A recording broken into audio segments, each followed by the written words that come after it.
بسم اللہ الرحمن الرحیم۔ سلطان محمد نور الدین زنگی کا ایک خوبصورت واقعہ۔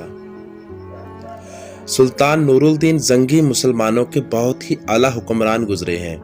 انہوں نے دین اسلام کی بہت خدمت کی ہے۔ ایک رات وہ اپنی خوابگاہ میں سو رہے تھے کہ اچانک اٹھ بیٹھے اور پریشان سے ہو کر کہنے لگے کہ میرے آقا صلی اللہ علیہ وسلم کو کون ستا رہا ہے۔ وہ اس خواب کو لے کر بہت پریشان تھے، کیونکہ یہ خواب پہلی مرتبہ نہیں آیا تھا، بلکہ یہی خواب سلطان کو مسلسل 3 راتوں سے آ رہا تھا، اور آج پھر وہی خواب آیا جس میں آپ صلی اللہ علیہ وسلم نور الدین زنگی رحمہ اللہ سے فرما رہے تھے کہ یہ فلاں 2 آدمی تھے جو مجھے ستا رہے ہیں۔ اب اس خواب کی وجہ سے سلطان خاموش کہاں بیٹھ سکتے تھے۔ سلطان فوراً کچھ سپاہی لے کر مدینہ کی طرف روانہ ہو گئے۔ اس وقت آپ کا محل دمشق میں تھا۔ اس وقت سہولتیں نہ ہونے کی وجہ سے دمشق سے مدینہ کا سفر قریباً 1 مہینے کا تھا، لیکن سلطان نے بغیر آرام کیے یہ سفر جاری رکھا اور تقریباً 15 دنوں میں یہ سفر مکمل کر لیا۔ سلطان نے وہاں پہنچتے ہی سب سے پہلے مدینے میں آنے اور جانے کے تمام راستے بند کروا دیے۔ اس کے بعد آپ نے وہاں کے تمام لوگوں کو ایک دعوت پر بلایا۔ مقررہ وقت پر تمام لوگ آئے اور دعوت کے بعد چلے گئے۔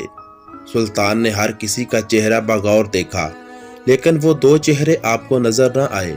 اب سلطان بہت پریشان ہوا اور مدینے کے حاکم سے پوچھا کہ یہ بتلاؤ کہ ایسا بھی کوئی ہے جو اس دعوت میں نہ آیا ہو۔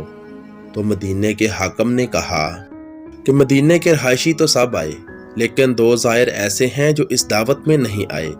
سلطان نے کہا یہ بتاؤ وہ لوگ کس قسم کے ہیں؟ تو حاکم نے کہا کہ وہ بہت نیک اور اچھے ہیں، پورا دن عبادت کرتے ہیں اور شام کو حاجیوں کی خدمت کرتے ہیں۔ سلطان خود ان سے ملنے کے لیے ان کے گھر چلے گئے۔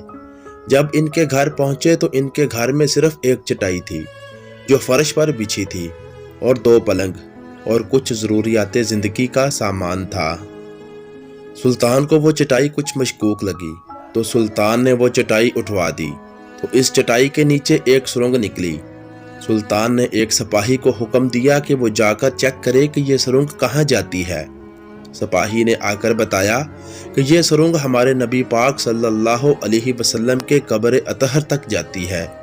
یہ سن کر سلطان کا چہرہ لال سرخ ہو گیا اور فوراً ان دونوں کو پکڑنے کا حکم دیا۔ اب ان کی پوچھ تاچھ شروع ہوئی، لیکن انہوں نے کچھ نہ بتایا۔ لیکن جب ان کو مجبور کیا گیا تو انہوں نے بتایا وہ دونوں یہودی ہیں اور نعوذ باللہ آپ صلی اللہ علیہ وسلم کے روضہ مبارک سے آپ کے جسم مبارک کو چرانا چاہتے ہیں۔ یہ سن کر سلطان نے فوراً ان دونوں کی گردنیں اڑوا دیں اور فوراً ملک بھر سے بہترین معمار کو بلوا کر انہیں اس کے چاروں طرف خندق کھودنے کا حکم دیا، یہاں تک کہ زمین سے پانی نکل آیا۔ اس کے بعد سلطان نے حکم دیا کہ اس خندق میں پگھلا ہوا سیسا ڈالا جائے، تاکہ اس کے بعد کوئی بھی آپ صلی اللہ علیہ وسلم کی قبر مبارک تک نہ پہنچ پائے۔ بعض مورخین کے نزدیک سلطان کو یہ شرف بھی حاصل ہے کہ انہوں نے آپ صلی اللہ علیہ وسلم کے پاؤں مبارک بھی چومے ہیں۔ یہ سلطان نور الدین زنگی ہی تھے کہ جن کے خواب میں خود نبی اکرم صلی اللہ علیہ وسلم تشریف لائے اور انہیں خدمت کرنے کا موقع دیا۔ اس سے پتہ چلتا ہے کہ سلطان ایک بہت ہی نیک ترین اور اچھے انسان تھے۔